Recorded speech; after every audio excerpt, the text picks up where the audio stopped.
En sous-vêtements, pour attirer l'attention, malgré l'annonce d'une loi spéciale qui prévoit jusqu'à 95 000 € d'amende pour les organisateurs de piquets de grève, les étudiants affichent toujours leur mobilisation au centre-ville de Montréal.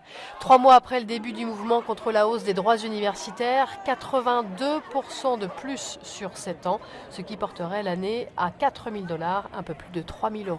C'est par la démocratie que cette question-là doit se régler parce que c'est un dialogue dans la société qui doit régler les enjeux de l'éducation et non pas des lois qui viennent d'en haut et qui paralysent dans le fond l'effort citoyen. Puis c'est vrai pour l'éducation, mais c'est vrai aussi pour tous les mouvements qui peuvent se créer. C'est sûr que si on abandonne maintenant, on n'aura rien gagné. Puis c'est une question générale aussi. Oui, c'est la hausse des droits, mais c'est comment que le Québec est gouverné en ce moment. Radicalisation aussi du gouvernement qui punit d'amendes très sévères les piquets de grève aux abords des salles de cours.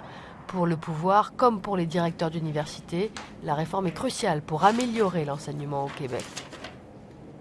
C'est au Québec où l'on retrouve les droits de scolarité les moins élevés et c'est également au Québec où on retrouve le programme de prêts et bourses le plus généreux. Et ce n'est pas nous qui le disons, c'est un organisme canadien qui le décrit comme tel. Pour les leaders étudiants, la loi spéciale n'est que la dernière illustration du mépris du gouvernement libéral envers la jeunesse de la province.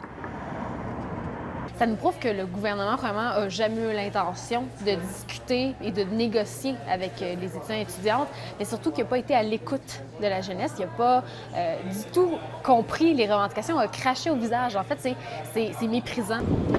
Autre annonce du gouvernement pour limiter l'effet de la grève, les cours seront suspendus jusqu'au mois d'août dans les universités touchées par le mouvement.